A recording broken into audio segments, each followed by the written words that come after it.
Kayo po ba isang ina na maraming pangarap para sa inyong mga mahal sa buhay? Lalong-lalo na po sa inyong mga anak. Ako po si Clarice, may 2 anak. Tubo po ako Mindoro, ganun din po, taga La Union ang asawa ko. At dito po kami ngayon naninirahan sa Canada. I used to work po 2-3 ang job. Nung dumating po ako dito, isa akong caregiver. Ang alam ko pong trabaho, maglinis ng bahay, mag-alaga ng mga bata. Sagad-sagad po yun. Nang dahil sa aking mga pangarap na gusto ko pong matulungan ang aking buong pamilya, I continue po, nag-aral po ako. Habang ako'y nag-aaral, sinubukan ko po magtrabaho sa nursing home, sa school, ganun din po sa hospital. At the same time, may pamilya po ako, halos wala akong oras sa kanila. May extra ka nga pong income, wala ka naman time para sa pamilya mo. Napakasakit po.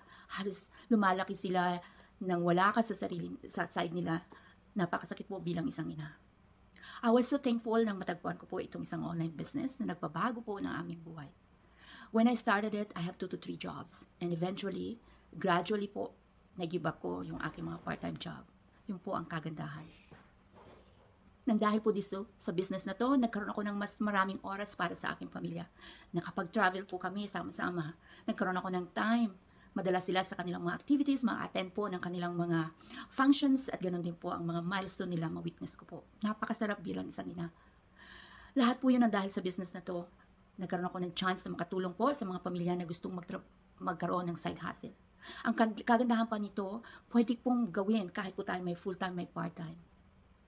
Dahil basta meron po kayong wifi, cellphone at saka ang inyong laptop. Paano nga ba? Paano ko po pala ginagawa itong isang online business? It's an online marketing. It uses a proven system po na tinatawag. Meron pong 90% silang gumagawa ang ating business. And then at 10% lang po para sa akin to advertise.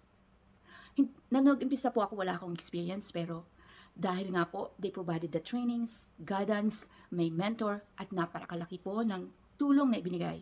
Dahil ma-inspired ka, magkakaroon ka ng chance na ma-improve ang buhay mo.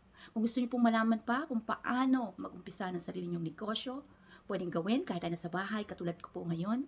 Mag-sign up po kayo sa aking website dito sa baba or mag-message kayo. And then I'll send you the free link of the info on how you can start your own online business. Marami pong salamat and God bless all and take care everyone.